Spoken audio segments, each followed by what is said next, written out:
and I apologize because I just barely got home and I did not download the agenda that I sent to Sarah.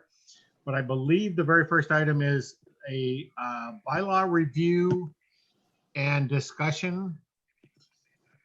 Mhm. Sarah had sent out earlier the latest bylaws. And I just wanted everybody to have a chance to look at those. And if there are any concerns whatsoever, then now is a good time to just voice those concerns. Let's give her the go to just let the attorneys go ahead with the bylaws. And I looked at it. I didn't have any big hang-ups. So Looks like everything we discussed. Mm-hmm. Yep, I think I put in today's meeting invite a draft with today's date, 5/28/2020. And there have been just very minor, small edits and things, like all of the numbers that were spelled out now also have the numerical value in parentheses. Those were super minor things. The only thing the attorney added was a line about closed sessions. It provides that if there's any other reason identified under Wisconsin open meetings law, they just added that in there for us. So gives us a little more flexibility. But other than that, nothing has changed since we looked at them last time. But I know, Stan, you had a question about the quorum. well, I think that we need to define that. I don't want to try to define that on the fly. So if the attorney can help us with a, how's this term? A definitive definition, I've been involved with boards before where we spent way too many minutes discussing whether or not we had a quorum. And I would just like to be able to say, if we have X, and X could be a percentage, it could be whatever, the value is. I would just like to not spend a whole lot of time with this group discussing whether or not we have a quorum. Either we do or we don't, and we move forward from there. I mean, if we don't have a quorum, we can have discussions, but we can't vote on anything, or we can't, change anything. Defined in state law. Quorums historically have been a very, very large pain for boards. So, I'll just, if I can, I'll just offer a little input. And it's quorums are, and Stan, I think you're wise to put this on the radar because they aren't defined clearly. It is up to the governmental or quasi-governmental agency to determine what a quorum is. I believe there's some guidelines, but I think it's especially important for us because we don't have a definitive number of board members. And then we also have this non-voting board member situation right now with the voting board member situation. So I think it's wise. I'll offer one possibility that you could explore, and we're not taking action tonight. So, but a potential would be one more than a simple majority of the voting members of the board. So right now with the 4 of you as the voting members, you would need 3 for a quorum, but that will quickly change as we add more voting members to the board. But if you would do that, then you would be in a situation where that number could hold regardless of the number of people you have on the board. So once they're sworn in, then you'd be ready to roll. So just a thought. Shelley, did you have a thought on that too? I was just going to ask about the definition in state law, but Dave cleared that up. So,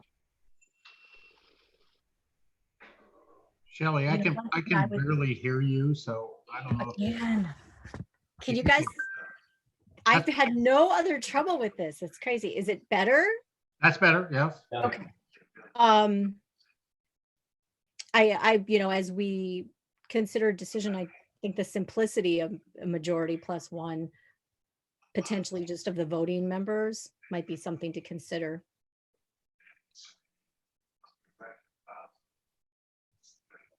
Well, I wanted to just have a brief discussion about that with the board so that everybody understood, what the concern was. And as we increase the numbers of our members, that majority will change.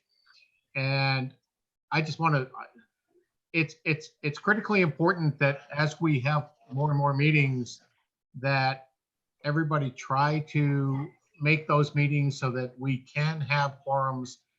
But probably more importantly tonight, I just wanted everybody to understand that, as we change the volume of our membership, I mean, tonight is 3. If we go to 5, it's still 3. If we go to 6, it becomes 4, type of thing. And I would like to see in our bylaws a definition spelled out that is, something that's simple and clear. I'll throw that one back on you, Sarah. You can come Okay. up with simple and clear for us. And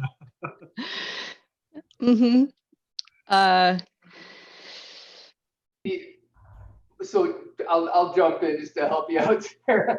So I'm reading through right now just to even see where we should put it, was kind of what I was scanning through.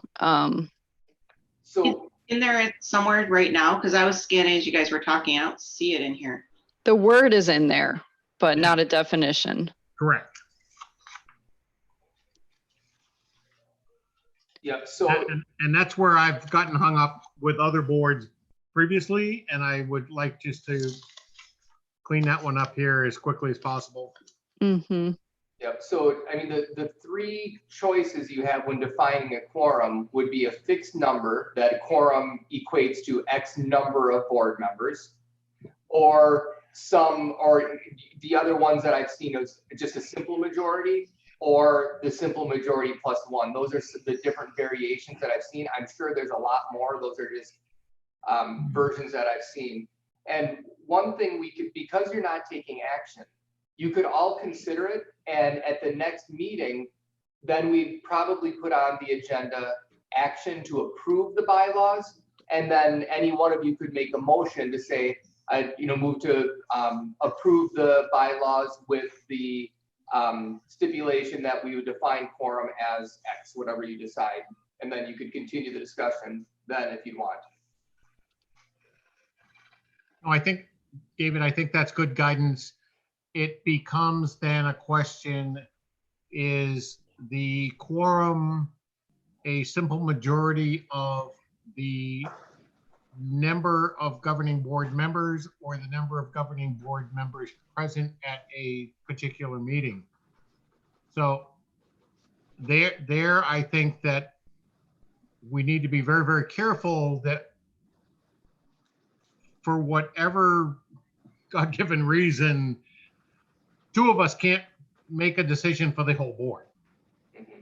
That's really what I'm looking at trying to avoid somewhere down the path, is that if there were only 3 of us present and there were 7 members of the board, it would seem as though we should be looking at the requirement for 4 to be that simple majority of the total board membership, voting membership. But if there were only 3 members present at a given notified meeting for some reason, 2 members could sway a vote. So I mean, this is why I bring this up. I'm not looking to be troublesome or problematic. I would like to have this defined so that everyone understands what a quorum is. leaving that undefined is problematic for me. Let's just put it that way.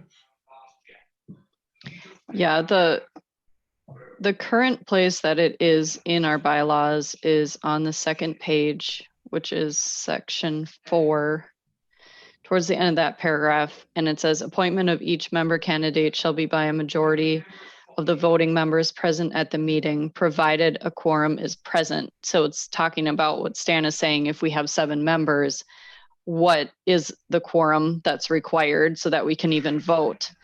That's the context that we need to define it there. Do you And then, need to add yeah. it on the next page, Sarah, under section 9D where it says voting and it says voting shall be by board members at the meeting? Do you want to put in there that there should be a quorum to get to Stan's point? Because the first one is about appointing new board members. The second one is really about the actual making process. That would probably make the most sense. Right. So, and that's why I think it gets a little confusing there because the word majority is used. But so to Stan's point, it's a majority of the people present only if the level of quorum is met. So Yeah. if 4 is quorum, and say you do a majority plus 1 and you have 7 and the quorum is 4, then you'd have to have 3 yes votes to pass the motion because it's a majority of those present. So those 2 things. But the way it's spelled out, the majority vote is already spelled out. So if you approve that, then that piece is done. And then it's definition of quorum. And then again, to Stan's point, that I think it would be of those voting board members, regardless if they're present or not, because then that part kicks into action when you talk about the actual vote.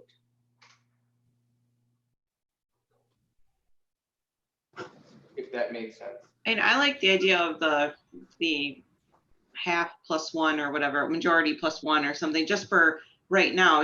Right now it doesn't, there's only 4 of us, you have to have 3, but at some point we're going to need to define that a little bit more. I mean, that leaves it a little bit more open until we know how many board members we're going to have in the end.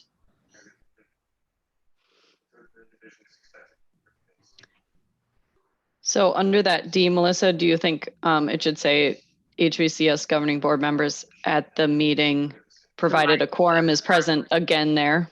I think so. Is that what you're getting to, Stan, in that area?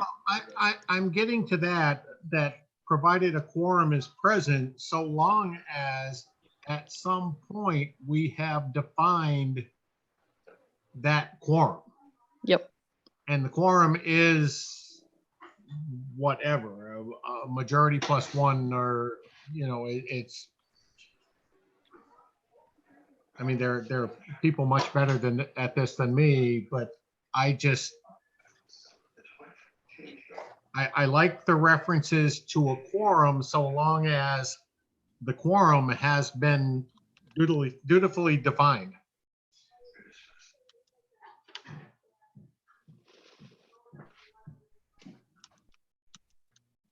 So quorum can be met by a majority. Should we put this in for now at least? Of the voting members plus 1 being present at the meeting? I don't think being present, I think to Stan's point, you separately, like say at some point in the bylaws, you define the word quorum. Quorum equals, you know, we consider a quorum, or however, I can't think of the right verbiage would be, but a quorum is met with the majority of the members plus 1. Then anytime you use the word quorum, it's already defined in the terms, and then that logic applies. Because the 2 issues, it doesn't matter, it matters, but the voting piece and the definition of quorum are totally separate and need to be addressed sepapley. So when you say a majority plus 1, if it's a 7-member board, you're saying 4 plus 1, 5 would be a quorum?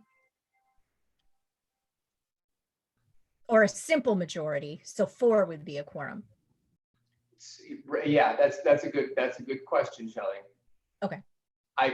I'm not sure, because oftentimes that's when I see that when they define the number of people on the board. So if it's an even number or a 50%, it could be, you could say 51% plus. That way, if you have an even number, you have 6, it has to be 4. But if you have 7, 4 would also work, not 5. So that's really getting confusing, I'm sure. But you can all think about it, and then whoever wants to make a motion next time can. Or if, I mean, you can also provide general guidance now for Sarah to go and work something up. And then at the meeting, if you like it, you could move to approve the bylaws as written.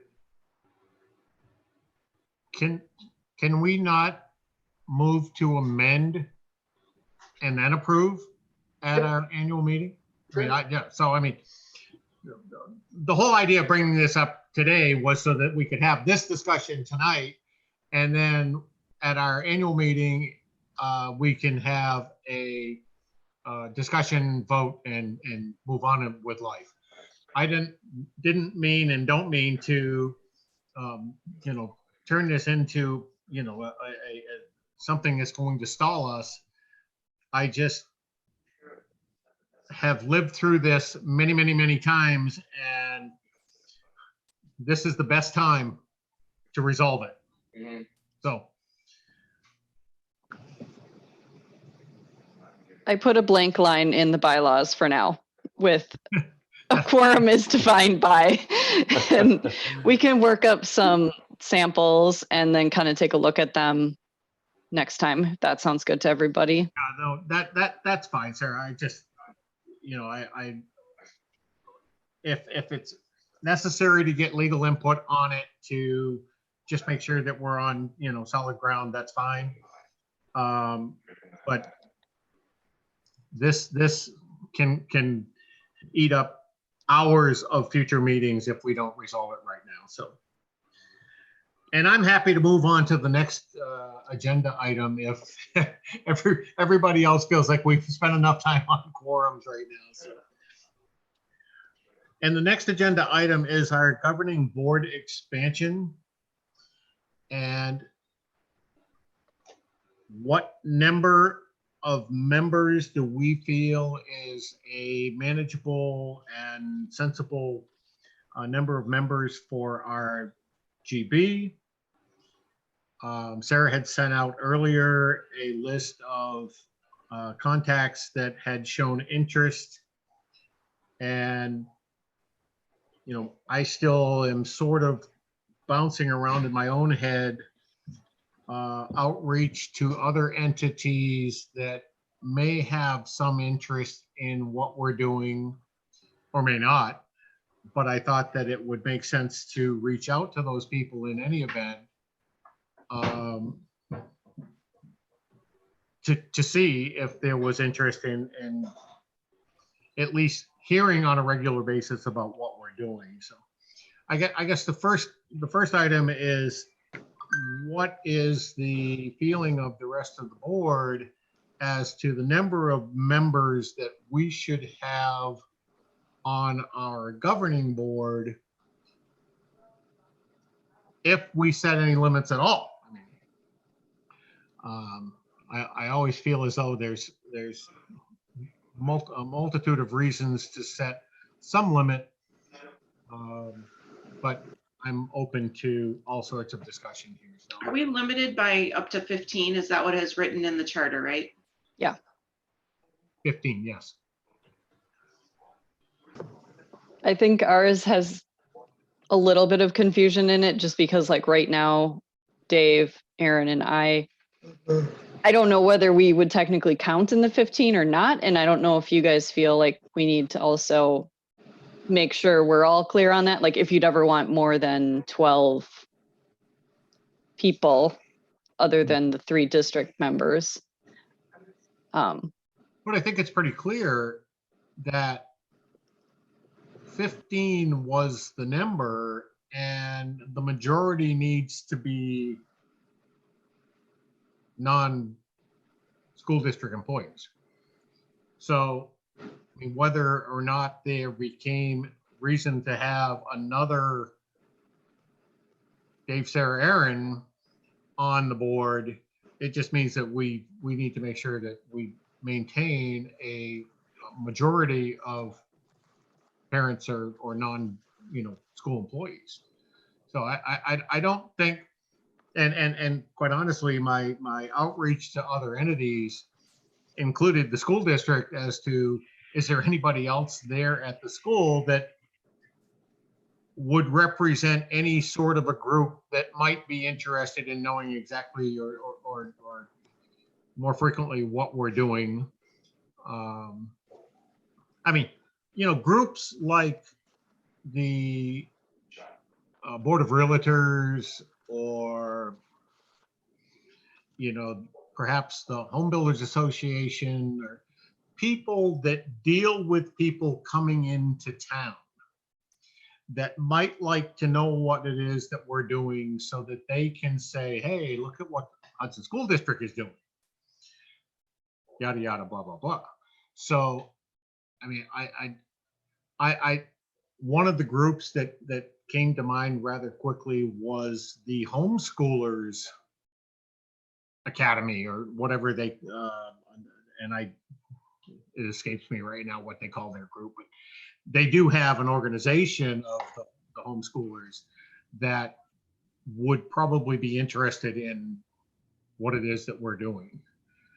Now,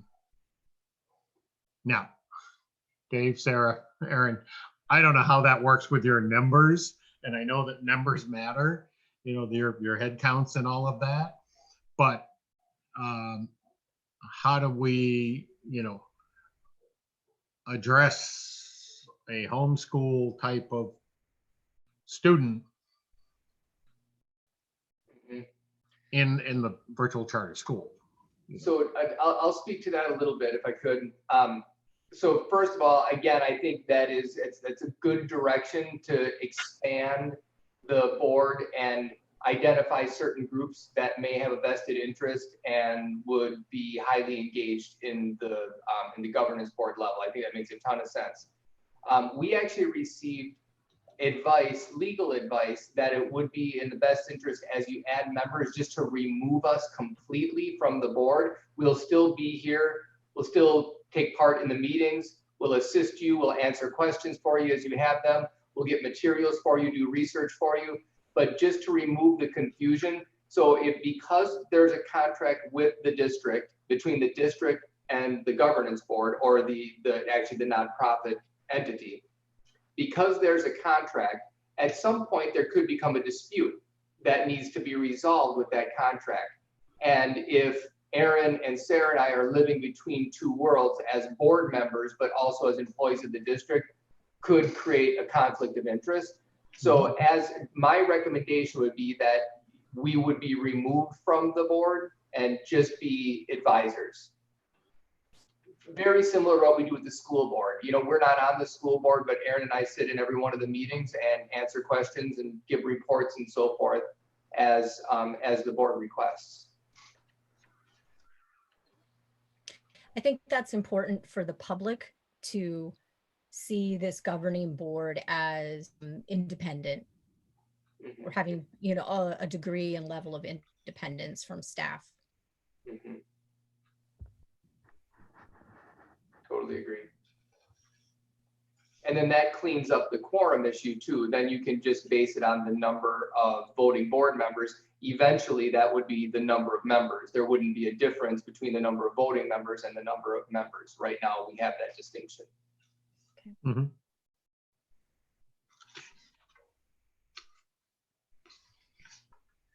How do you guys feel like that would affect a parent with a student in the district who might also be interested in being on the governing board? We actually had 2 parents on the list, besides the 3 of us who are already here, and we weren't able to add any of them because we didn't want to have a huge board to start with, and we already had too many of us.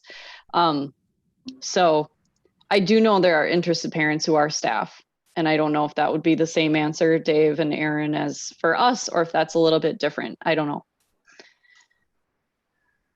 Well, I mean, my gut on that is if your staff first. And I know that's an evil approach, but I don't know as though we can effectively argue or go to the public and effectively explain that we have staff members that are parents and that are voting members, and staff members that are non-voting members that are parents as well. I just think that that's a gray area that we're asking for trouble. And this is where, as far as I'm concerned, I'm happy to have those additional staff member parents involved, either in our governing board or our advisory council, and not get into trying to define some of them as parents and others as non-voting staff members. I just, that's just trouble that I. Dave, do you know if we have any rules about like staff members running for the board? I know some districts do, but I don't know if we do. Yeah, I'm not sure if we do. The last time I know we had a situation where we had a board member that then applied for a position and resigned from the board Sure. in order to apply for a position. But I don't know if that was a choice or if that was mandated by policy. I'm not certain, but I agree with you, Stan. I think that keeping it clean makes a lot of sense. And since there is a parent advisory council, that's a nice place for those folks that could still have input and be involved in the process without muddying the waters. Yeah. And quite honestly, I would see no restrictions whatsoever on those staff member parents being on the advisory council Mhm. for whoever wanted to be involved. So Sarah and Aaron and I, when we first started exploring this, that was confusing. The distinction between the governance board and the parent advisory council. For a while, we thought it was the same thing, and then dug deeper and realized it wasn't. Right. And then all of a sudden there was the light bulb moment that the governance board does not need to be parents, but the parent advisory council does. By definition, they're parents of students in the academy or the charter school, where as a governance board, not only do you not need to be, based on what Stan was describing, maybe value that there are other folks that aren't connected, representing different agencies or different organizations in the community. So once that finally, that was a big cloud of confusion for me. Once that finally cleared, I'm like, oh, okay, that makes sense now. So sort of a place for both folks. Well, and I guess, you know, from a devil's advocate kind of a perspective, you can see where there may be some staff members that would look at not being on the governing board, but being asked to or on the parent advisory council was some sort of a step down or less valuable membership than being on the governing board. And I'm not quite sure what our response would be to that, because as I understand it, we have a parent advisory council to make suggestions, but there is no rules or no laws that say that as a governing board, we have to take the suggestion of the PAC and just rubber stamp that and move it into our rules or our bylaws. So I guess if there are those parents that are staff members and governing board members, the three of you, or maybe there's 4 or 5 of you at some point. And then there are other ones that are parent advisory council members. You know, you all need to get together and and agree on what direction we all ought to be headed, and then convince us. I think there's just going to be recognition that if we do get interest that way, right, is if you are staff, there is a conflict of interest, or there could be a conflict of interest. And we need to make sure that because of that, and the proximity of these two organizations, we have to make sure that there's clear boundaries. And that probably means we can't have staff on as a voting member. Right. So I think that's a decision that we probably just need to make sure that we're all aligned with, but would be feedback, and there's ways they can be involved. It's just not going to be in voting.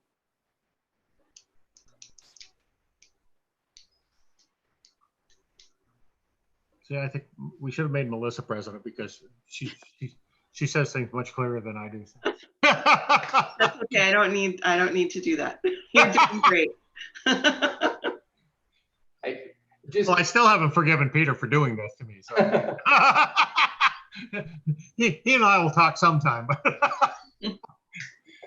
Just in terms of some feedback, I think you're doing exactly what you're supposed to be doing by opening up these conversations and just wrestling with them now to get some ideas. Then you can think about them, and then when you have an action meeting, you can make those decisions. I think it's perfect. That's exactly what we would want to see. Can we have just a brief discussion on just a number? Is you know, 5, 7? I mean, for me, it should be an odd number. So it's a 5, 7, 9, 11. You know, kind of a thing where if we're going to have X number of voting members, let's not have an even number, because that's just asking for trouble. And you know, I get in plenty of trouble at home. I don't need trouble here. So, but what number, if any number, sticks out in your heads, at least initially here? And there's nothing that says that if we start out with 5 or 7, that we can at some point, you know, choose to extend it or expand it to 9 or 11 or 15, or, you know, well, I guess we can't go to 15, but yeah, unless we formally boot all of you staff members out. You know? So, but I mean, what number makes sense to everyone? I think 5 is too small. You have 1 or 2 who can't make it to a meeting. You're dealing with a really small board. I think 11 is definitely too big. That's so cumbersome and clunky and just getting any momentum. So I would lean toward like 7 or potentially 9, although 9 feels pretty big too. I don't think we're ready for that. I would stick with like 7 feels better to me than, especially while we still have, you know, Dave and Sarah and Aaron involved, because that's still going to be 10 people, right? That's still a lot of schedules to coordinate, and that'd be my preference. I like the small number too. Just it's not like we have a huge slate that we need to form subcommittees about yet too, and piles of people just dying to get on the board. So I think we can make decisions and move faster with a smaller number. But I like your point about too small is a problem too. So yeah, 7's always the magic number. I don't know why we even. well, 5 is also a viable number. So you know, I as I hear smaller is better. Are we looking at 5 or are we looking at 7? I think 5's too small, because you still, if you have 3 people who can't be there, you can't really do much. Well, right? I think, and Shelley's point is well taken. Your point is well taken. Do I hear that we're targeting 7 then as a good starting point for us? I think so. That's a good place to start. 7? Yeah. Dave or Sarah, do we need a vote on that, or? Actually, can't vote on that tonight because everything is listed as topic Right. for action. So we would have, this is where it gets a little bit legalistic, that the action meeting would be separate. So right now it's just discussion with ideas. You would even want to refrain from getting to the point of having definitive conversations. Like you want to wait so you can make sure that the reason being, now this probably wouldn't be one of these issues, but let's say there's someone that is watching us, and hi out there in YouTube world if you're watching, and they say, you know what, that's an interesting topic for me. I would like to be involved and I'd like to be present when they vote on that. So we don't want to make the decisions before we've noticed the public that that decision could be made. And my only piece of advice for you to consider with that number is to keep it somewhat flexible so you don't end up in a situation where you're in violation of your own bylaws. Right. Because you couldn't get another person or something like that. So some flexibility. You could always target. You could say our target number is X. We target these. We'd like to see, we'll make every effort to have members of these organizations or representing these groups as part. But all of that can happen. And this isn't on the agenda, so I'll just mention it briefly. We don't have to get into a conversation. But there's still that next document that likely will be created, which is a handbook, which is a very flexible guidance, more friendly language, more narrative, not so legalistic, and some of those finer details can be fleshed out there if that's what you would want. So we would move to set the number of board members at our annual meeting just prior to moving on the three new board member positions, correct? So yeah, so right at the annual meeting is when you'd set the bylaws, I believe. Is Sarah, is that accurate that that was spelled out? That I know there's certain, or that's when you can add members. Yeah.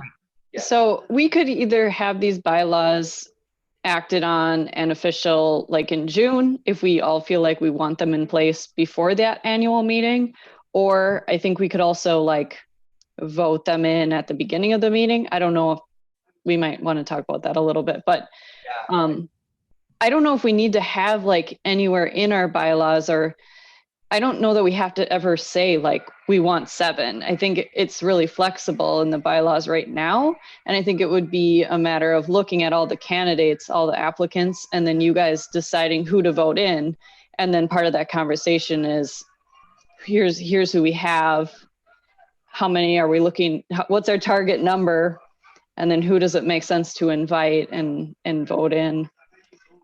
That's how I see it, but I might be seeing it wrong. No, Sarah, I think that's really good guidance because as you said that, you made me realize the range is already spelled out in the contract. And to Stan's initial point, as long as you define quorum the way you want to define it, then everything else falls into place and the rest could be more flexible language in a handbook where just to spell out to people, or even as marketing. So if there's folks that you would like to be involved, you could, or like to be, like you'd like them to consider being involved, you could give them the handbook and they could read through that and get an idea of what the whole process is all about. But I think Sarah's guidance makes a ton of sense. So Dave, Sarah, Aaron, do you feel as though we can at this point move forward safely with the assumption that the 15 maximum on the governing board is inclusive of our staff members? I mean, if we're having conversations out in the public and I just don't want to be saying anything that if someone was to talk to one of you or to one of our other board members, that they're going to get a different story there than they would get from me or, you know, from any one of us. I would like to be able to state that at this point in time, we are limited in our structure to 15 members. The majority of that 15, a minimum of 8 out of that 15 need to be non-staff members, because that's what our contract with the board says, that the majority needs to be non-staff members. I mean, conceivably right now, we could have 8 voting members and 7 non-voting members. I would object to that, but we can, I mean, that could be, but we could certainly have a 9 and 6 setup right now if that's where we went with you know, the people that wanted to come onto the board. So whether the number was 7 or 9, are we all comfortable with saying that there's 15 maximum on the governing board right now, and the majority of that number needs to be non-staff?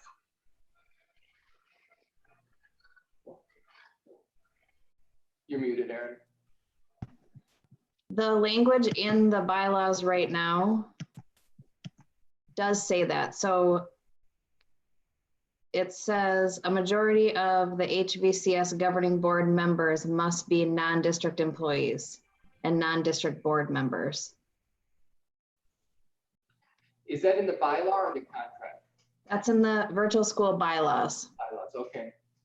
And then it also states in there that there shall be district representation on the governing board in a non-voting advisory capacity. Right, which is where we get to that point, and I don't mean to belittle Yeah, no, I this, hear like what you're saying. where we did with the quorum thing, but what is 15? Because 15 is in there, and is that governing board voting members and staff, or would we by just a vote be able to have a governing board of 15 plus staff, non-voting staff? I would just like to everybody to agree on whatever this definition is. I mean, I know what I feel it is, that we're 15 including staff. is Yeah, I the think way that's I how the read it. language reads right now. I No, agree. I think that's that's what good. the language states, that, yeah. Yeah. It is interesting though. And I didn't catch this. The language says there shall be representatives from the district in a non-voting capacity. So we may have misspoken, or we may need to, I think actually we probably want to talk to Shana, the attorney, if you're comfortable with that, to ask about that, because at the same time, she was the one that gave us the advice that we shouldn't be on at all. Then it's further complicated by the fact that at any point, a board member could resign.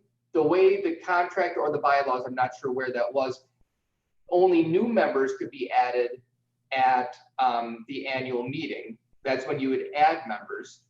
But the 3 of us, Aaron, Sarah, and myself, are also on that, the document that incorporates the Hudson Virtual Charter School. So right now, we're sort of, this group, those of us in this meeting are the definitive group. So, and it would be upon the next iteration of that is how I would see it, that we would potentially be removed from that. But if you're comfortable, I would like to get some clarification from Shana on that, because I'm starting to confuse myself a bit. Well, I would like to get clarification there as well. And while we're asking that question, I would like to ask the question about an appointment by the board, by the voting members of the governing board, to fill an existing board position for the duration of a basically a calendar year, a business year, until we get to our next annual meeting. If in fact we can only appoint new members at an annual meeting, do we as a board have the authority to appoint a fill-in, a board member designee to fulfill the term of a resigning board member or somebody that we've removed or what have you. I would think that we would, but I'm not sure that that was explicitly stated either. So it goes, I mean, it's all part of that same question though, with just board makeup. And it feels like we need more guidance because you guys, my head is in a circle now. I thought I got it, but now I don't know that I do. Yep, I thought I totally had it until I saw the word shall. And all of a sudden that one word. I think that means you guys are stuck with us forever. No. But that's perfect. That's exactly what this meeting was intended to do, for us to have these conversations and make sure that we have some clarity or how it's drafted, and then we can go from there. Well, so if you're comfortable with that, then we can reach out to Shayna, get some clarity. And there's one choice you could make. You could schedule the next meeting to be a one action item meeting with nothing else. You meet for 10 minutes to discuss the bylaws. I mean, there's no time limit, but once you take action, then you can adjourn the meeting. There's nothing that says you have to have a half-hour meeting or 45-minute meeting. Right. And that way the bylaws can be taken care of. But in the meantime, we'll do the research and get the information that's necessary. Well, my vote would be to, yes, do that. Let's schedule a meeting in June to approve our bylaws so that we're not then messing with our annual meeting for doing the homework that we should probably have had done ahead of time. Mm-hmm. But I really do want to get this question answered. If something were to happen to one of us in August after a July annual meeting, I would really not want to handcuff the board without being able to provide that additional odd number of members, you know, that replacement, so that we have an odd number of members again for the next, 10 or 11 months until our next annual meeting. Or we could have a rule that you can only resign in pairs. Yes. I like that. Let's just write that one in. You need a resignation partner. So the only place that currently we have addressed vacancies is under section 6. And it says, in the event of a vacancy on the governing board due to death, resignation, removal, the president shall appoint a successor to fill the vacancy until the annual meeting, if needed to meet the minimum number of governing board members required by statute. So I think the ending of that is what we might want to consider revising, because right now it kind of doesn't give you a lot of power to do that, it seems like. Right. Yeah. Yeah, it would only be if it went under 3 then at that point. Well, whether it's a power given to the president or a power given to the board, I, as your president, would not act without the action of the board in putting a new member on our governing board. But I guess I would like to see that authority given to the board to appoint that replacement, and then remove the second half of that sentence, which is, I don't know, it seems to me very unnecessary. Yeah, I think part of it was, what if it's, April, and now you have to go through the process of getting someone on there when you could probably make it 2 months, 3 months until the annual meeting. I think the language was meant to be flexible in a certain way, but it might not be the right way to do it. Well, I think that without that additional language, the board would have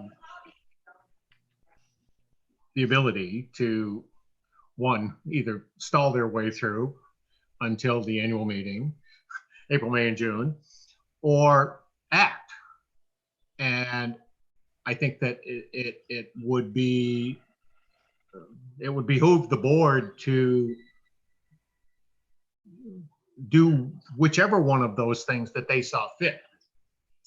I mean, it may be that there hasn't been a contentious vote in the 15 months, preceding that. And, we don't need to take this action because we're just not foreseeing any of that type of activity going on.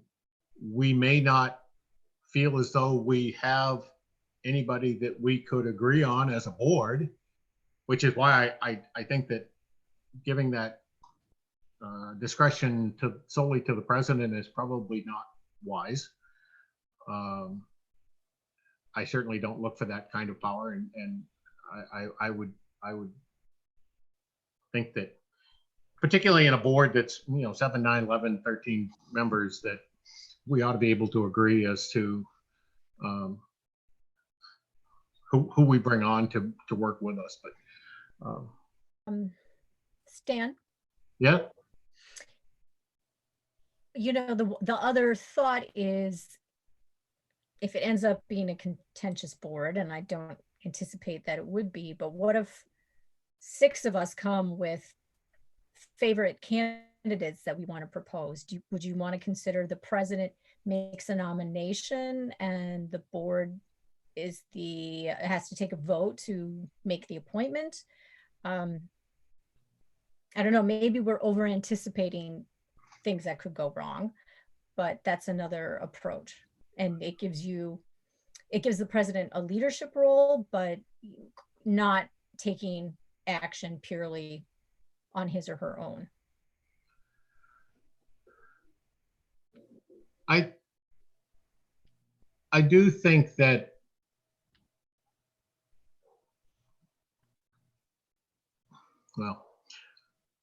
I look at it from my history and my work on boards in general. And I have to say, and thankfully, that I've never been a part of a board that had huge contentious problems where one side may be really pushing for one member and somebody else is really pushing for something else, and somehow this is a Supreme Court kind of a thing where we tip the scale and we're going to head down a different path. And I really struggle to wrap my head around that. But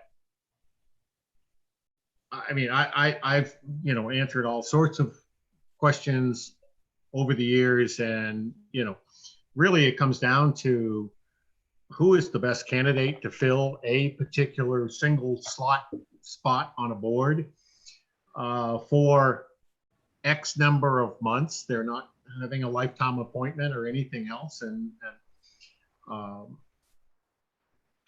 I would just like to see us be able to, as a board, fill any empty seats.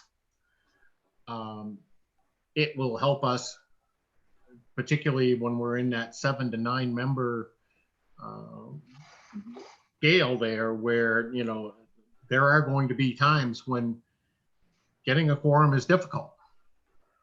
And I would just like to see us be able to fill those seats as quickly as possible when we have resignation, a death, or whatever the case may be. So I'm on a different board as well, and we just actually went through something like that. And because we can't all be in one place right now, there was no real way to do a good vote very quickly. We actually did it through email, and did a vote that way. And we got everybody, and we put a time limit on it. We said it has to be done by this amount of time, and everybody knew. But I think there are ways to do that. You just have to be a little bit more, Now, I know we have issues with that just from a public vote, right? So might be a little bit different, but how will we get creative if we were to ever get in that situation, which we don't know that we're going to get there. I think being able to write bylaws and write a charter that's going to cover every single possible thing that could happen is we're going to spin for years. No, my real desire was to not have to wait until the annual meeting. And it looks like right now the president has that sole authority, and I'm not sure that, I mean, I think it would be pretty easy to say that authority is given to the board. And I mean, I can see this group having at some point a standing committee that is membership. And at that point, their basically sole role is to be looking at new board member candidates. So I really don't think that coming up with whoever that person might be should be all that difficult. And in a small board like this, you know, I'm just not sure that we need to worry a whole lot about political affiliations and so forth. But I guess, I mean, as far as I'm concerned, that authority can be given to the board as opposed to the president. So long as I am your president, I will go to the board. So we can leave it, we can change it. I mean, so long as we have the authority to put another member on to fill a vacancy, I'm good. So Stan, if I could just for a second, I think that makes a lot of sense. The one thing, since we're already going to reach out to Shayna, we can just make sure we'll find out like what the parameters are, the legal parameters, and then provide perhaps a couple different ways you could look at it. Because as Sarah pointed out, the language as it stands, there's two issues, right? There's the issue of who makes the decision, president, board. Right. Then there's the issue of when you make that decision and under what circumstances you can make that decision. So the circumstances, I think, make sense. And it sounded like there was sort of a general, that idea of it's if someone is removes themselves for whatever reason, then you have to make this decision. As it reads right now, that's only permissible if that would take you out of compliance with the state law, which is 3 voting board members, going under that. So that's one of the questions that we have to ask. Is that a legal mandate that that's the only time you can do that? Or can we make that decision as a board, or can you make that decision as a board? So that would be the one piece. And the other one is, and Stan, you said it, I think you're likely completely correct, that it would be up to this group to decide who has that authority. So it's the only question I would have is the timing, because, you know, when this started, the first conversation was, Shayna, can you help us understand how to even start this process? So there's some very general language that was provided, and we dug through it and refined it and made sense of it. But what we don't know, now that we landed on this, is there language in here that is statutorily required, or is there language in here, and it's gonna be a combination of the two, or is there language that is flexible and is decided upon by the board? So this would be a good issue. Again, we can get some clarity from legal counsel and then let you know, and then you can make the decisions accordingly. Sounds good. Anybody have any other input on our governing board expansion? Other thoughts on outreach to other entities that we may want to engage?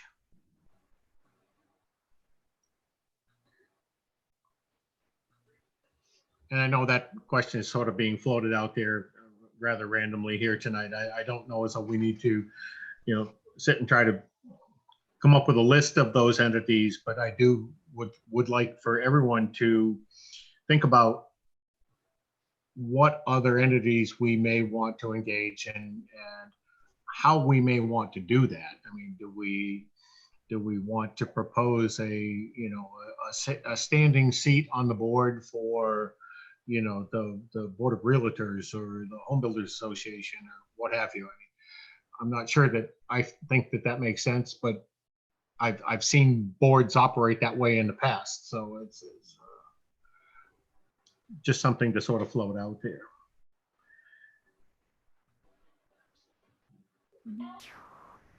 Is there a parent organization, general purpose Hudson school system or Hudson High School parent organization, PTA, PTC kind of thing?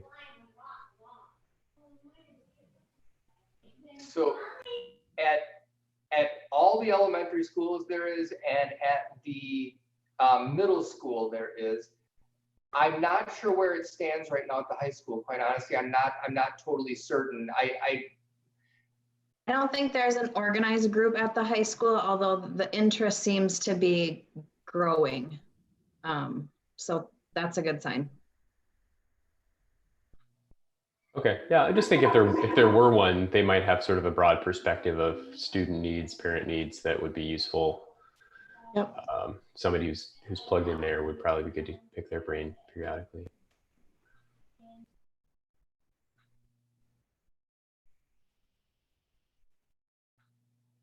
Well, whereas right now the virtual charter school is only 9 to 12, it would certainly be a middle school interest. I can see where if in fact there were that high school parent group, if you will, for lack of a better term, that there may be interest there. So Aaron, just sort of keep that one in the back of your head if, if in fact we move to, and then, we all have kids that are headed to high school here. So,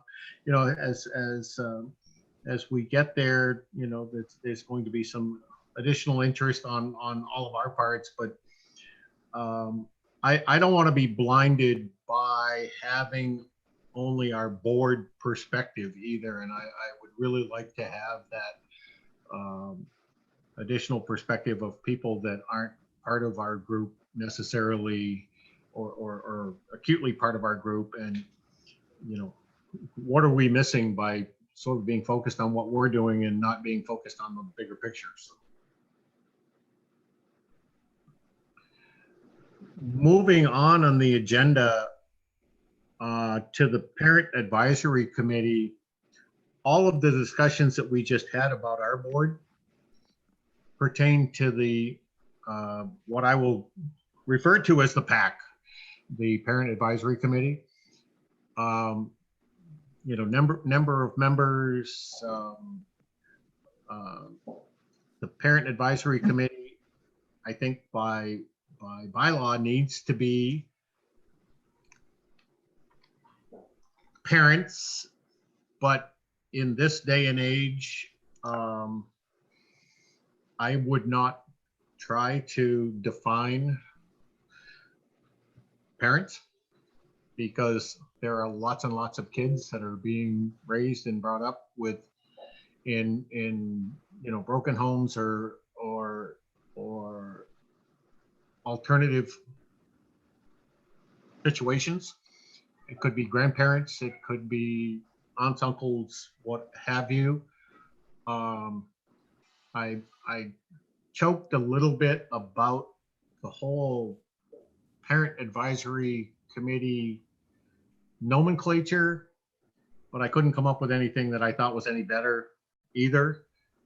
But I would like for us to, as a board, to agree that we don't need to stick to the most strict definition of parents to allow membership on our PAC. And I don't know if eventually that needs a vote or if it needs a definition, and I don't know how you define it. So, Dave, we're looking for your wonder words of wisdom here. But I would like for our PAC to be interested parties that have dependents in our school system. Maybe that's a better way of defining that, because they don't necessarily have to be parents. So. Yeah, I appreciate the inclusive approach that you're taking. I think that makes a lot of sense and aligns to our values as a district. So the Parent Advisory Council is spelled out specifically in the legislation. Like, so that's there's only a couple lines in state statute about virtual charter schools, but that's part of it. So I'm going to take a look at that and see what that says. I don't know, Sarah, Aaron, if you remember specifically what it says regarding the Parent Advisory Council. Well, I recall reading something somewhere where it was sort of described as parents or individuals serving in the parental role, or some such verbiage that was just very clear to me that it didn't mean that you had to be the birth parent or the adoptive parent, but someone who was serving in that capacity for that child. And Yeah. Here again, I don't want to get all hung up on this. I would like for us to be able to be as inclusive as possible without anybody being able to come back to us and say, hey, that's person isn't that kid's parent and they have no right to be here. Yep, and Stan, so I found the language and I think that your guidance would be just fine. It says the governing body of a virtual charter school, that would be you, shall ensure that a parent advisory council is established for the school and that it meets on a regular basis. The governing body shall determine the selection process for members of the parent advisory council.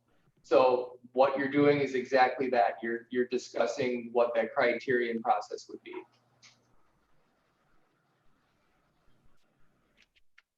And that being said, I don't have a whole lot more on that other than what do we feel as a board is a manageable group size on that group. I mean, obviously we can't have our parent advisory council coming to us in a multi-pronged kind of demand situation where there's 45 members of the pack and they're split up 1/3, 1/3, 1/3, and they all they're going to stick to their guns, and now somehow we need to figure out how to go 3 different directions all at once, and this kind of thing. So I guess what do we feel is a manageable group size there? Are there truly any concerns, or are we going to be lucky to get 12? That kind of a thing. I've got 2 questions when you think about that. So 1, are there any other parent advisory type groups within the school district? And then 2, Sarah, when you originally sent the email way back in November, thinking that it was going to be that, what was your thoughts for how many people you were looking for then? I know Aaron was nodding at my first question, so. Yeah. Go ahead, So Sarah. when we sent out the information to you guys and everyone, I think we were thinking we needed to fill the 3 to 15. So I think we had that number in our head. I've never seen a number or any guidance on a parent on the pack and how many parents we should be looking for. I think where it's going to be a little bit tricky next year is we don't know if we're even going to have any charter school students next year. We may have 2, so if we can convince those 2 parents to be part of our parent advisory committee, then we'll have 2 parents, I think it's going to be really slim next year. And even the people that do end up joining our school may not even be from around here. So that might pose some other difficulties. And then not that the Hudson parents, if their student is part of the online learning community that we had going this year and will continue to have, not that they can't join us, but really this parent advisory committee should be for the HVCS parents primarily. So I think it's a little tricky because we need them, but we aren't going to have very many. I don't know, maybe it'll explode, but that's my feeling on it for next year. Mhm. No, So that might dictate it right there. And we might just say, well, we have to wait to see what we have for enrollments. Yeah. And I'm quite fine with that. I just thought that, we should perhaps bounce around a little bit. What ifs, and what if we're overwhelmed with involved parents or parents that want to be involved, and I don't have any more of a crystal ball than anyone else. I guess for me, if I'm looking at a group that's going to be charged with advising us, I'd really like that group to not be much more than 3 or 4 times as big as we are, and not that I think that that's necessarily not manageable still, but I just get concerned with the different directions that a very large number could possibly take, and that multifaceted, this is where we want you to go, and this is, the different parties that want you to do that. Sarah, I mean, as I just sort of shifting gears here, but as I think about our meetings moving forward and parent advisory, committee or council meetings, I see a lot of those being both in-person and virtual at the same time. I mean, where we would be able to meet in person and invite any virtual attendees that may be traveling for work or what have you to be able to either Zoom in or call in or what have you. I mean, it would be somewhat embarrassing if we didn't do that, for that matter. But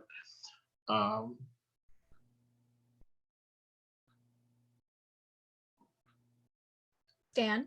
I think Shelley's trying to say something. I don't know if anybody, am I on? Or Aaron. I can hear you. Go ahead. Well, I just, the parent advisory group is one way for parents to be involved and to make their voices heard. But there will be parents who just kind of fall into a particular special issue, and will certainly probably end up getting emails. They'll reach out to members of the board. I'm assuming we'll have a public comment section of the agenda where a parent may come with their own concern. So I think there will be multiple ways for parents to, take a smaller level of involvement on just issues that they really, really care about.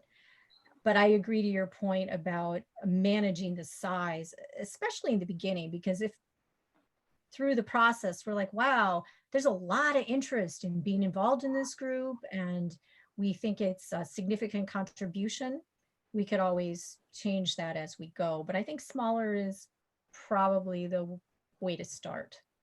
Mhm. I mean, as I was thinking about this over the last couple of weeks, I sort of kept coming back to 3 times our board members as a startup parent advisory group. If we have 7, then we say let's shoot for a maximum of 21 on that parent advisory group. Shelley, partly to answer or to come back to your question, I think that if we have an active and engaged parent advisory committee, council, whatever, we can sort of short sheet, if you will, some of that active pointed, kind of my kid needs XYZ. And let's take this back to your kid's not alone. My kid needs that, your kid needs that. I mean, all of our kids need that. Let's make sure that that's being done for everyone through the parent advisory committee, as opposed to tying up resources with, those individual needs kinds of things. If as a board, we can collectively say that to people, this is what we need you to be able to do and help us.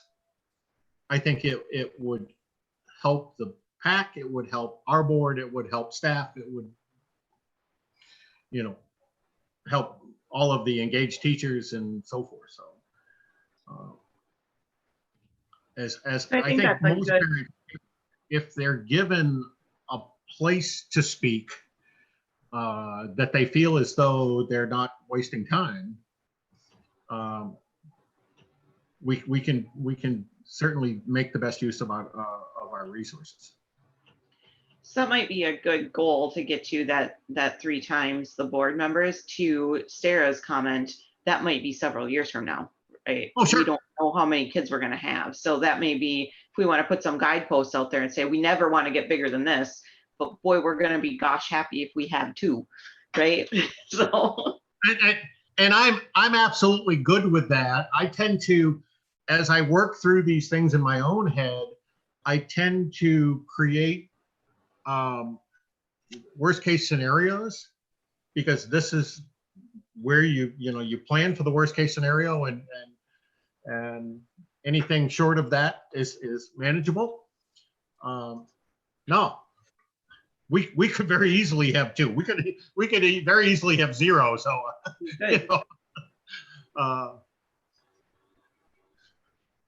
that's where we're looking for all the rest of your staff member parents that So on the application, I need to put a checkbox that says, are you willing to serve on our parent advisory committee? And yeah. Oh, well, that should help us stay away from 0. So yeah. We're like the organ donors, you got to get hooked into the main system. Do we have to decide too much about this now? I know it's just, I think it's really good to think about. I'm just trying to think what,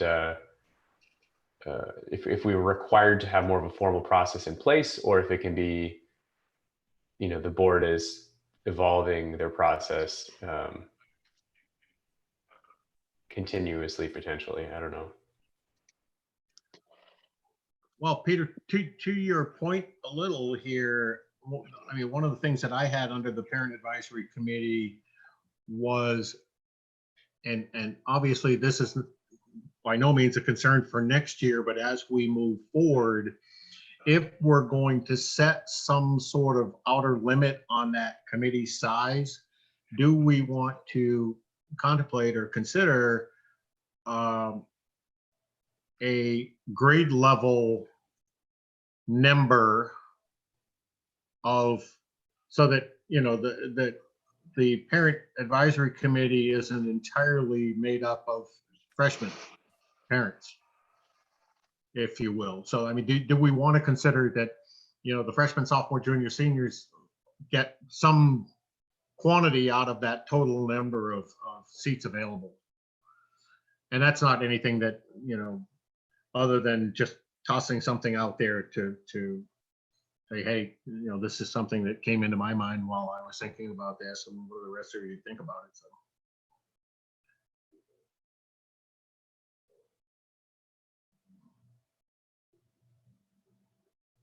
Hey, Sarah, as you think about, the charter school maturing, do you see this as something where, there's, 1 freshman and 2 sophomores and 3 juniors and 6 seniors? I mean, is that, I guess you and I have never had this conversation, so I just sort of wonder where your thoughts go about what does this look like? And I have no idea. To be honest, I don't know. The only thing I can say is, yeah, I mean, being honest, right? If I can go by the interest last year, if we would have had the charter in place for this current 2019-20 school year, I think I probably would have had 4 or 5 families from surrounding communities. They were interested in virtual or fully virtual from home, which we weren't able to provide this year. So like Baldwin, Somerset, I had like one from a bunch of communities around us, and it didn't end up panning out because they didn't want to come to the building to do their virtual program, which was no surprise.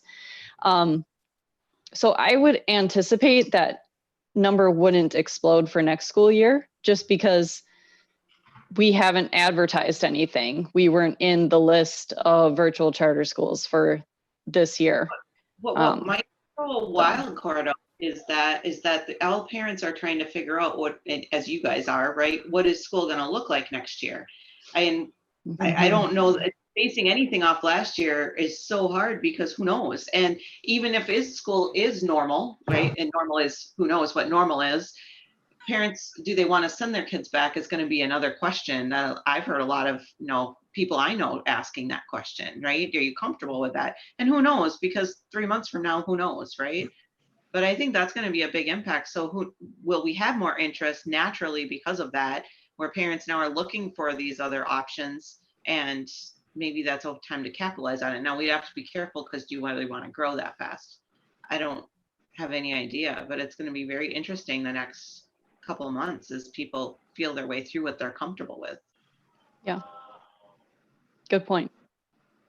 very good point.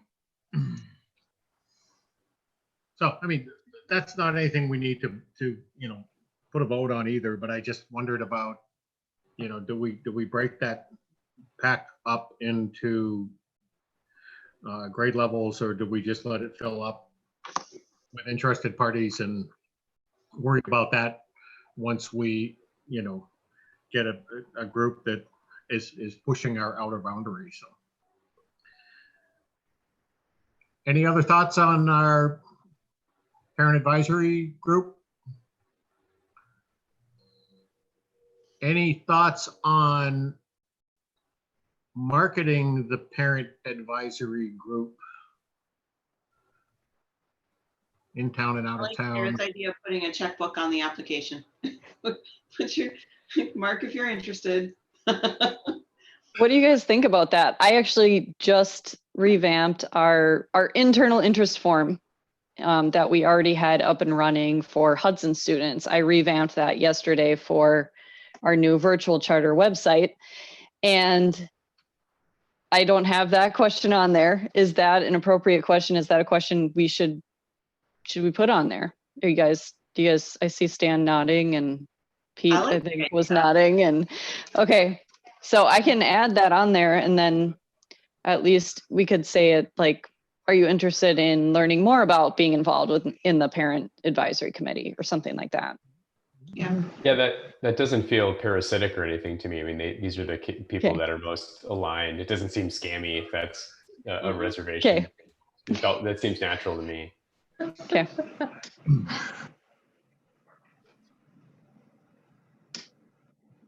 All right, done. Okay, we're going to move on from the parent advisory committee to and I apologize, I don't remember which one of our staff members made the suggestion that we have a presentation by HR for regarding Wisconsin open meeting laws. But I would like to schedule to have that meeting at our next working group meeting. So, I mean, just so that we can sort of toss that one into the mix. Obviously, we need to sort of work around when that presenter's available, and I don't think that it's critical as to when that happens, but I would definitely like to schedule that at sort of an earliest convenience kind of thing. So. That's perfect. We can, yeah, we can take care of that then, Stan. I think that's a good idea to schedule one meeting where that is the topic, because it's a pretty hefty topic, and to keep them so the meeting doesn't go too long, just have that one topic, open meeting law. And Andrea is a great presenter, so it'll be a very engaging meeting, and I think everyone will enjoy the information. It'll be great. I'm looking forward to it too, just as a good refresher. No, I agree. I think that would be a great single item agenda, and just, you know, go all the way through, you know, notices and Robert's rules and just the whole open meeting laws for Wisconsin.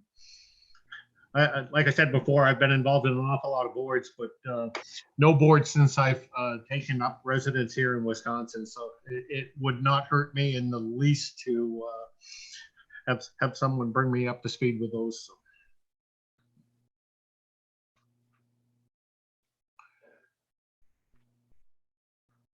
Aaron, were you going to say something? I just got a notice that you were running on a very low bandwidth here, but Nope. No, Melissa, did you get your question answered about all the parent advisory stuff? I think we're good. I think Okay. it's a subject Okay. we'll Yeah. revisit a lot of times. Yeah, I think so too. Okay. After the talking about the open meeting presentation, the only other things that I had was just up for discussion about governing board meetings, regular governing board business meetings, and governing board working meetings. And I don't know as though these need to necessarily be really long meetings. You know, our working meetings need to be really long meetings, or that particularly our business meetings need to be particularly long meetings. I think our June meeting is probably going to be a single agenda item for dealing with the revisions to the bylaws and approving those. And but I would like for all of us to be able to get on our calendars what we feel as though our schedule for regular board meetings and then governing board working meetings should be, so that staff knows what our plan is and we know what our plan is. And hopefully we can start to have little bitty, itty bitty lives in and around all of our Zooms. Although I'm not quite sure I want to go downtown yet, so let's see. There's no space for anyone from Wisconsin downtown. That's all reserved for Minnesota, apparently. So I think in terms of setting the next couple meetings, I think that'd be really smart. I think if we could pick like a quick June action meeting and then potentially schedule our July annual meeting. And then at that annual meeting, then we need to set the meetings for the calendar year. That's Correct. part of what we'll have to do there, right, Stan? So how does that sound as far as short-term, long-term? Well, I wanted to bring this up here tonight so that people are thinking about the fact that, yes, come our July meeting, we need to set the rest of the meetings for the rest of the year, so that nobody was being surprised by that request come July. So I mean, Thursdays certainly work well for me. I'm retired. I can do about any time. So if Thursdays aren't the ideal date for any of you, you know, please speak up. And, you know, is it that we want to have, that we want to schedule a monthly business meeting and then a monthly working meeting the following Thursday, and then we'll go for, 2 weeks and 3 weeks and have our next business meeting? Do we want monthly working meetings as well as monthly board meetings? I guess that's the question. Because, I mean, if we don't have anything to work on, we can always cancel a meeting. So So if we think about July, we know that we have to have a little bit longer session to do the open meeting laws, right? And then we need probably a quick something in the next couple of weeks to approve the bylaws. Is that Yes. what I heard earlier? So do we just look for those 2 dates in June right now, and then we have until July to figure out what we think we need to do going forward? I'm just not sure how long do we need both is, I guess, my question. Because I don't know that we know what the work is completely yet until we scope things out a little bit more. Right. I don't know, Sarah, if you have a different opinion. I'm having a hard time filling out what that would be, what that would look like. Yeah, I do too. I'm not really sure. Like this time we definitely needed a work session, but I don't think we have to set work sessions at the July meeting. I think we just have to set like a minimum of 4 regular board meetings for the calendar year. I think that's kind of our bare minimum required. Is that right, Dave? Yes, yeah, absolutely. And yeah, you always have the flexibility to add more meetings as long as they're posted within 24 hours. What I've seen is typically boards like this don't go much over those 4 meetings per year. But as we've said, the first couple of months, just getting everything up and going, it requires a little bit more time. I wasn't necessarily looking at hard and fast scheduling of working meetings. My thought was that if we can schedule monthly or bi-monthly business meetings, and we would then tentatively schedule working meetings for the following Thursday, so that we can have on our calendars tentative working meetings set up. Whether or not we have that meeting or need that meeting, we can decide and just not have it. But so that we're not looking at, okay, we have a meeting in July, whatever, and then we need a working meeting before we meet again in, August or September. When is that going to be? Let's set that tentative. Well, whatever our work objective is still fresh in our mind. Let's hop back on that the following week, be done with it, and move on to our next business meeting. I'd just like to be able to look at some absolutely open weeks throughout the summer. If I decide I'm going to go jump on a SpaceX and visit the space station or something. I think what would help for me, quite honestly, is scoping out what the work is that we need to do, because that's what I like. I think we could find dates, but what are we going to use them for? I don't know what the work is that we have to do. Right, and so I don't know what that is. June is clear to me, but past June, I don't know what we have to do. So right. And I'll just speak to that real quickly, Melissa, because it's a really good question. Because there's the have to answer, and then there's the can answer. The have to answer really only pertains to the virtual charter, just that open enrollment, just those students.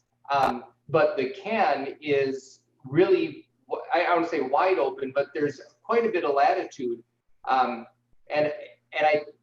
It may make sense to be able to answer question 2, which is how often and on what days, after you have a chance to have a work session on sketching out the scope of work for the year. These are the goals. This is what we'd like to accomplish. Now, what do we need to do that? Yeah, that session right there would help me. We need to do some strategy. Mm-hmm.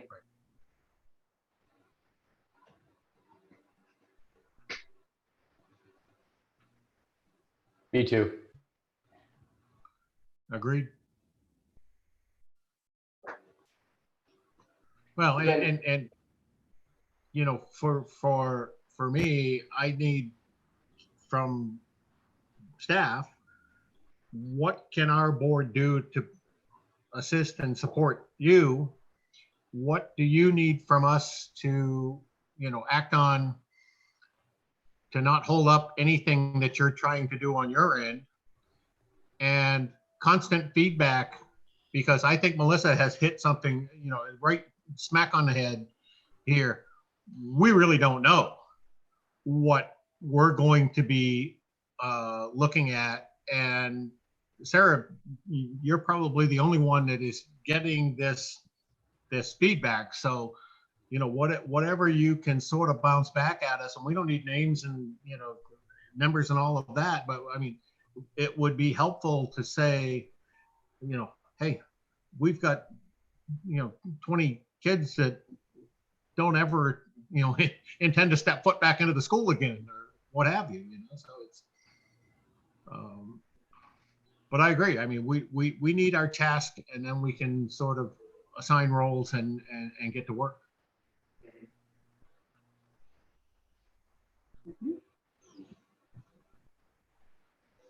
And I think the key word again there is strategy, because without that strategic focus, it's going to be difficult, because really, in a way, it's almost reverse of that, in that we will be doing for you what you want done. Once we define that strategy, then we'll be able to come up with some goals based on that strategy and move forward. And I can tell you, I greatly appreciate your patience with us, because we're building this together as we go. You know, this is the first round of this. We've never done this before, so there will be some confusion along the way. Appreciate your patience with that. But once we have that strategy and some goals set, I think things will fall into place and feel much better.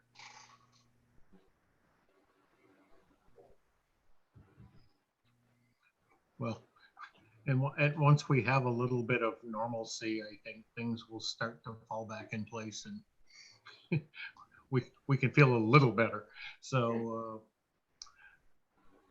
we're pushing our 7 o'clock outside time here. So I have nothing else on mind.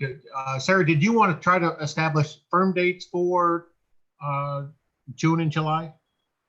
It might be nice for us, I think, if we just say, hey, let's pick the June one, and then maybe at least throwing out some July dates. I don't know if we all feel like we need to pick one for sure or not, but I think since we're all here and it's already the end of May, we could pick a June one. Yeah. Well, I think we can pick a July one as well. So I don't know if someone wants to throw anything out for us, or. The calendar is pretty open, seeing as we still can't do much.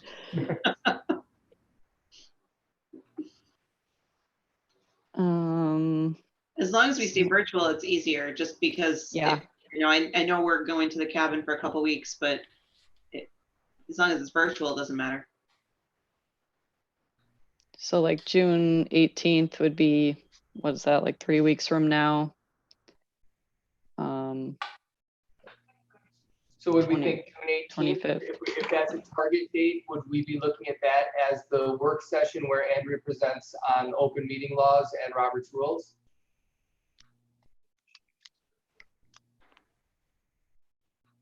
That was the next thing on the list. Our June, we need to do bylaw. One suggestion that you could consider would be to do both of those. You can do, as long as we post it, we can have an action item, and then the rest is just a report. So we could have one action item on the bylaws, and then the report on open meeting laws and Robert's rules. And that could all happen on June 18th if you'd like. I think that would work, because I mean, I would expect at that point that any revisions to our bylaws will be distributed and that we should be able to get through bylaws in like 15 minutes and then have an hour plus for Andrea's presentation. Does that make sense? Sounds June good. 18th, June 18th, does that work for everyone? Perfect. Yep. And then just based on what you were saying, it sounds like then the look ahead would be we'd have the annual meeting in July, and then the following meeting, a strategic work session going through a process of defining some strategic vision and goals. Yes. Yep.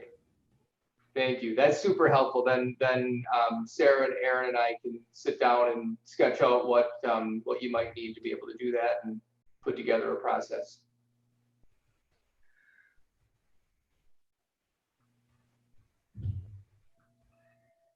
To stay clearly away from the 4th, that we want to look at like the 16th of July for our annual.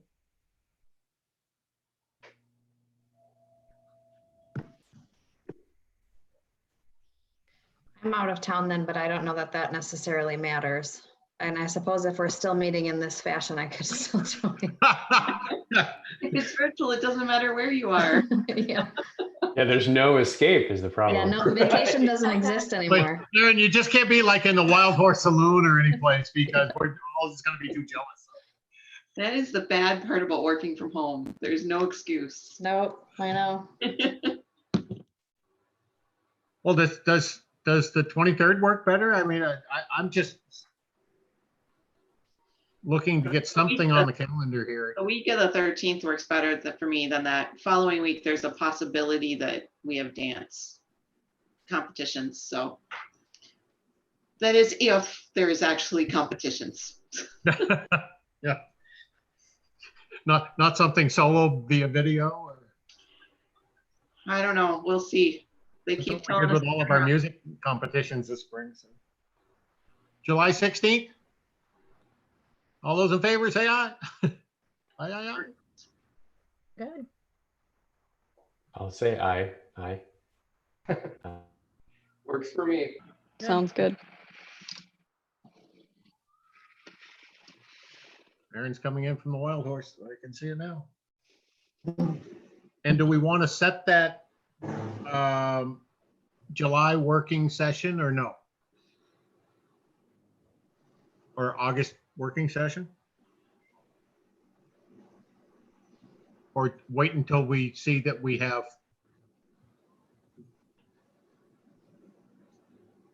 some direction at that point? It doesn't hurt to pencil it in. If I mean, we have at least a concept of what we want to do. Mhm.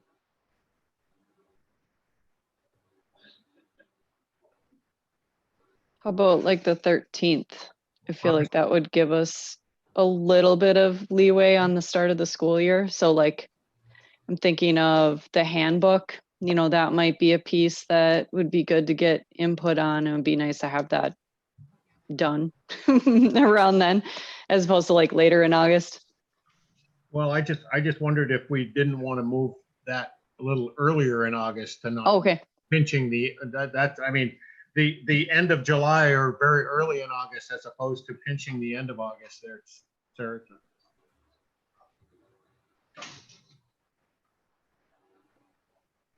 Would the 6th work out for anyone? That's for me. Can we have cake? It's my birthday. For What better group to celebrate your birthday? Yeah.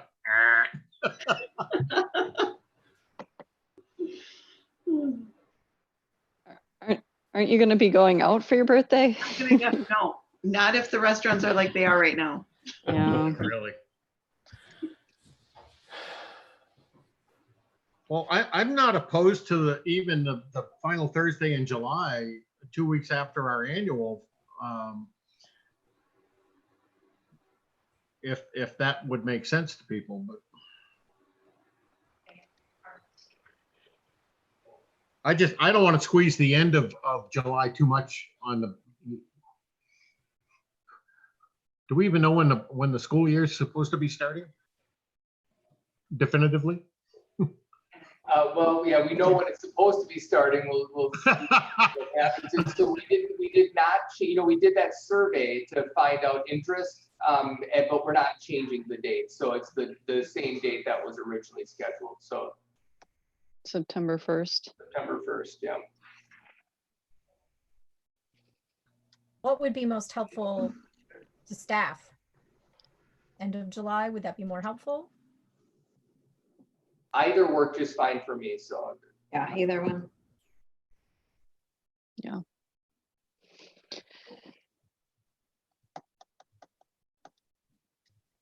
It's a little hard to gauge right now, I think. Yeah, I don't care. Honestly, I think I'm still going to be finishing up this year in July. So I don't know. I don't know right now. So that should we just pencil in the 30th, and then if things change in the next couple of weeks, people can suggest a modification? That makes sense. Works for me.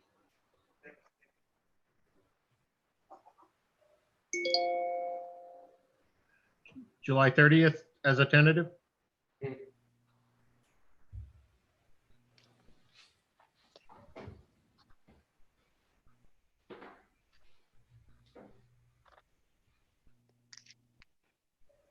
Well, we either need to do that or we need to shift to a Wednesday there for the random, August meeting and not be meeting on Melissa's birthday. Doesn't Who matter. knows where she may need to go in order to go find someplace safe to eat. So.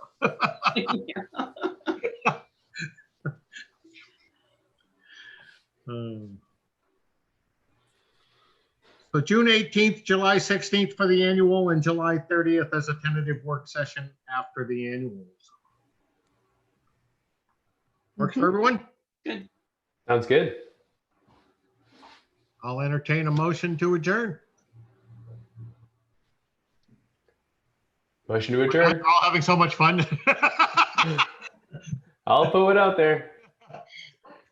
A second. Motion made and seconded. We're 19 minutes over today. I apologize, everyone. I won't talk so much next meeting. Okay, any other thoughts before we adjourn? Thanks, everybody. Thank you, Stan. You. Bye-bye. Bye. Hi, Dave. Thank Bye, you. everyone.